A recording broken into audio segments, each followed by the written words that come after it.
안녕하세요. 25번째입니다. 지난번에는 회개가 무엇이고 또 회개를 어떻게 할 것인가 말씀을 간략하게 들었습니다. 오늘은 회개를 어떻게 했는가 하는 문제를 조금 더 살펴보도록 하겠습니다. 자, 복습을 잠깐 하도록 하죠. 어떻게 할 것인가 원고를 보면서 어떻게 회개를 할 것인가, 가장 중요한 거, 회개할 필요가 없다. 회개할 마음이 있어야 되는데 회개할 필요가 없다. 이런 생각을 종종 합니다. 그것은 속임수라고 했어요. 왜 속임수냐? 지금 예수님께서는 어디 계십니까? 하나님 우편에 앉아 계신다고 그랬죠. 어떤 직분을 행하면서 앉아 계십니까? 대제사장으로 앉아 계신다고 그랬어요. 자, 영원한 속죄를 이루셔서 단번에 성소에 들어가셨어요.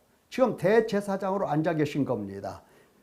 그리스도의 피로서 너희 양심을 죽은 행실에서 깨끗하게 하시려고 지금 하나님 우편에 앉아 계시는 겁니다.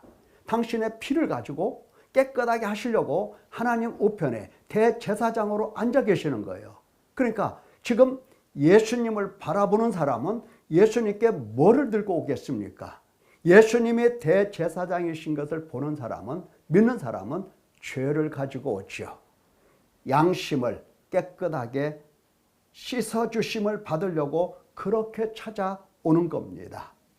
자, 그러면 두 번째는 하나님 말씀을 들을 때에 복음이 됐든 교훈이 됐든 율법이 됐든 표적이 됐든 하나님 앞에서 내면의 죄를 꼭 찾아봐야 됩니다. 왜 그럴까? 안 보이기 때문에 그렇습니다. 죄인에게 죄는 안 보이게 돼 있어요. 안 보입니다. 내가 죄인인 줄 몰라요. 그러나 죄를 찾으려고 몸부림칠 때에 하나님 앞에서 죄가 조금씩 보이기 시작을 해요. 우리 마음속에 어두움이 있고 빛이 없기 때문에 이렇게 죄찾기가 힘이 드는 겁니다. 자, 그러면 이렇게 어렵사리 찾은 죄에 대해서 어떻게 해야 되느냐? 세 번째는 하나님 아버지 앞에서 탄식하는 겁니다. 마음을 찢는 거예요. 마음을 찢으면서 회개로 인도하시는 성령 하나님을 기다리는 겁니다. 어떻게 오셔서 어떻게 나를 인도하시고 어떻게 씻어주시고 어떻게 깨끗하게 하시고 내 속에 하나님이 무엇을 체험하게 하시는지를 기다려 보는 겁니다. 그러면 하나님이 오셔서 무슨 일을 하시는지를 알게 될 것입니다. 자, 오늘은 회개를 어떻게 했는가? 나는 지금까지 회개를 어떻게 했는가? 회개했다고 하죠. 첫째, 회개는 반드시 하나님의 종을 통해서 하게 하십니다. 하나님께서 꼭 이렇게 하세요. 예, 사도들을 보내셨죠. 선지자들을 보내셨죠. 오늘날에는 주의 종들을 세우셨죠. 그들을 통해서 회개하도록 하십니다. 예수님께서 요나의 전도를 듣고 회개한 사람들이 있었다. 그들이 마지막 때, 심판 때 너희를 정죄할 것이다 라고 말씀을 하신 바가 있어요. 자, 니느웨 사람들은 어떻게 회개를 했기에 오늘날 회개하지 않는 사람들에 대하여 정죄를 할 것인가? 그들을 보면 회개가 어떻게 하는 것인지를 알 수가 있을 것입니다. 자, 그러면 하나님께서 종을 보낸다고 그랬죠. 요나서에 보면 이렇게 두 번 니느웨로 요나를 보내십니다. 아미떼의 아들 요나에게 임하니라. 일어나라. 가라. 저 큰 성읍 니느웨로 가라. 그것을 향해서 외치라. 왜냐하면 악독이 내 앞에 올라와 있다. 상달되었다. 올라왔다. 네, 요나가 하나님의 보내심을 받고 바로 갔습니까? 도망갔죠. 다시스로 갔어요. 우여곡절 그를 회개하게 하시고 두 번째로 나타나셔서 말씀하십니다. 똑같은 말씀이죠. 일어나라. 저 큰 성읍 니느웨로 가라. 내가 내게 명한 바 그들에게 선포하라. 그래서 요나는 사흘길 걸려야 여기에서 저기로 갈 수 있는 그 큰 성읍을 하루 동안 다니면서 외칩니다. 40일이 지나면 니네가 무너지리라. 이 니느웨 성에 놀라운 일이 일어납니다. 놀라운 일은 뭘까요? 회개입니다. 회개는 하나님의 인애와 공의와 의에 기초한 하나님의 주도적이고 주권적 일이기 때문에 누가 회개하라고 전파한다 하더라도 거기에는 회개의 역사가 일어나기 마련입니다. 4장 11절을 보면 하물며 이 큰 성읍 니느웨는 좌우를 분별하지 못하는 자가 12만여 명이요 이렇게 되어 있어요. 그리고 가축도 많이 있다. 내가 어찌 아끼지 아니하겠느냐라고 하나님 말씀하셔요. 무엇이 좌고 무엇이 우인지, 그러니까 그들은 그들의 길을 전혀 몰라. 그냥 지금까지 살아온 게 그게 전부야. 이런 사람들을 하나님은 어찌 아끼지 아니하겠느냐라고 말씀하세요. 아낀다라고 하는 것은 불쌍히 여긴다는 겁니다. 얼마나 불쌍히 여기는지요. 예, 어머니가 자식에 대해서 불쌍히 여기는 마음 있잖아요. 그와 같은 마음으로 불쌍히 여기신다, 아낀다라고 하는 말씀입니다. 니느웨를 하나님께서 인애와 공의와 의를 기초해서 이처럼 사랑하셨던 겁니다. 물론 하나님께서 니느웨를 이렇게 사랑한 것은 결국은 이스라엘 백성을 사랑하신 겁니다. 자, 내가 어찌 아끼지 아니하겠느냐라고 말씀하신 하나님 앞에서 요나가 매우 화를 냅니다.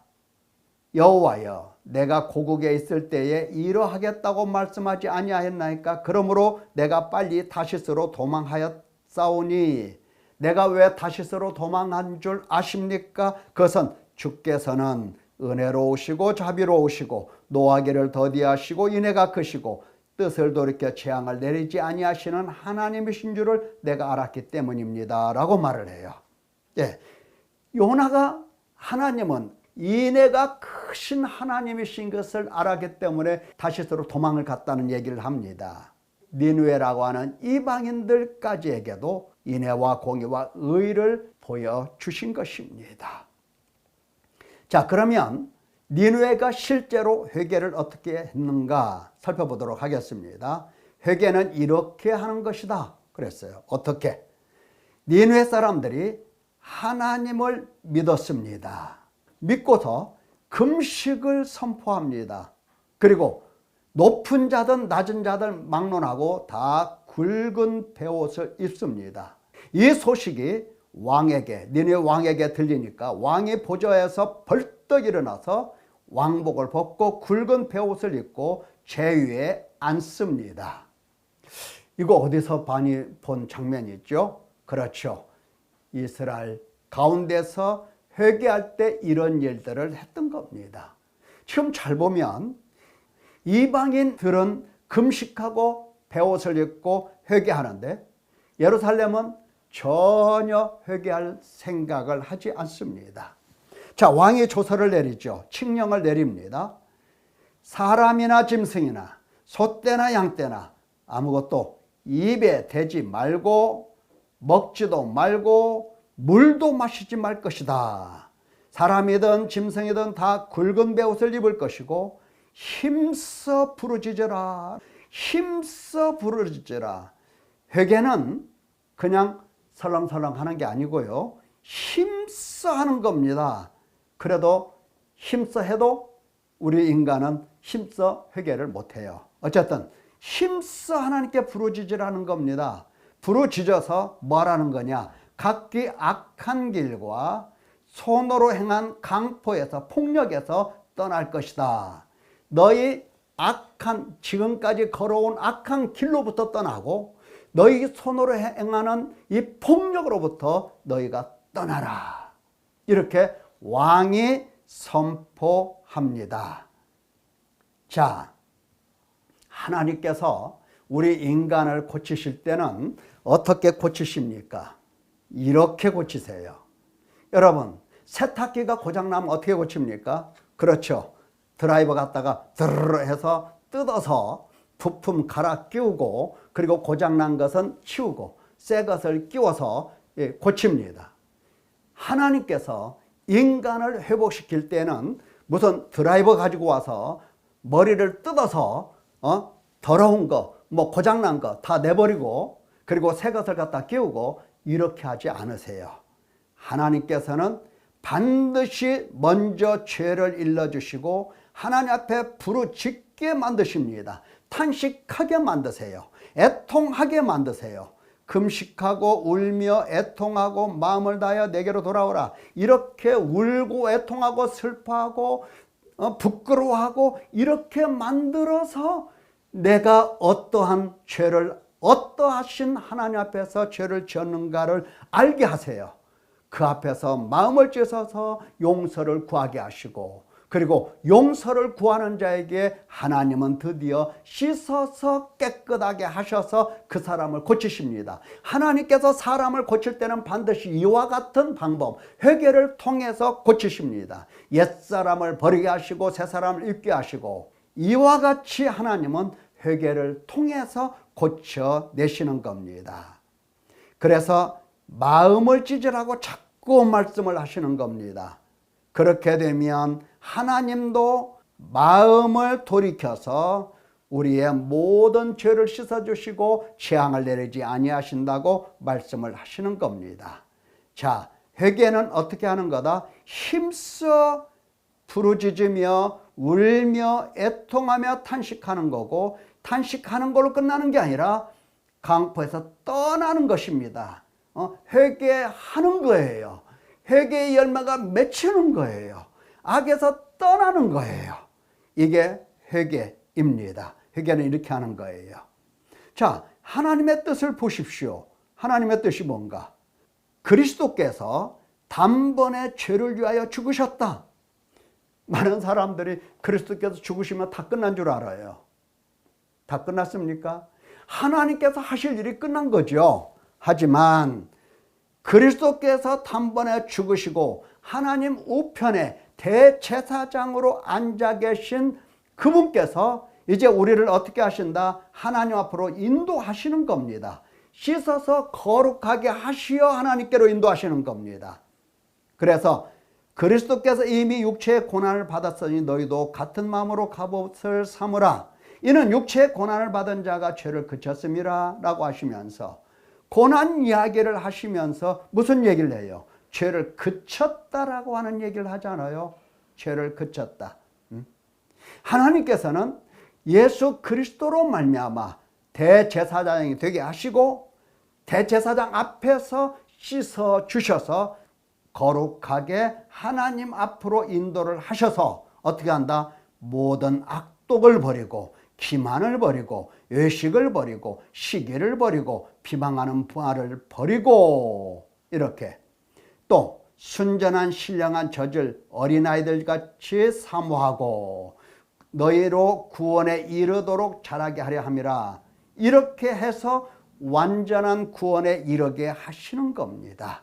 그래서 말씀하시기를 다시는 사람의 정욕을 따르지 말고 하나님의 뜻을 따라 육체에 남은 때를 살라라고 말씀하시는 거예요. 이방인의 뜻을 따라 행한 것은 지나간 때가 족하다. 과거에 어떻게 살았느냐? 음란과 정욕과 술 취함과 방탕과 향락과 무법한 우상 숭배를 하여 이방인의 뜻을 따라 행한 것은 지나간 때가 족하다. 지금까지 많이 했잖아. 이제는 버려라. 하나님 앞으로 가자라고 하는 겁니다. 이와 같이 회개를 하면서 열매를 맺는 겁니다. 그러면 회개, 나는 어떻게 하고 있는가 살펴보세요. 어떻게 했는가? 정말 힘써 부르짖고 악한 길과 손으로 행한 이 강포에서 떠나기 위해서 울고 애통했는가 이겁니다. 내가 울고 애통하여, 죄를 보고 울고 애통하여 하나님께서 이 불쌍히 여기시는 마음, 긍휼히 여기시는 마음을 가지고 나를 찾아오셔서 나를 씻어주시고 깨끗하게 하시고 거룩하게 하시고 죄에서 떠나 죄에서 나를 구원하셨는가 라고 하는 것을 보라는 얘기예요. 자꾸 봐라. 그래서 그 열매가 맺히도록 나는 힘써서 회개를 해야 한다라고 하는 것입니다. 대충 하고 뭐 그럭저럭 겨우 어쩌다 하면서 회개가 어렵다고 말하시겠습니까? 니느웨 왕 보세요. 자기 왕복 다 벗어 던졌어요. 왕이라는 이러한 지위도 다 버리고 베옷을 입고 제에 앉아서 아주 천한 인간이 되어서 하나님 앞에 힘써 회개했던 겁니다. 회개 그렇게 하라는 겁니다. 열매가 아니 맺혀질 수가 없어요. 반드시 열매는 맺혀집니다. 감사합니다.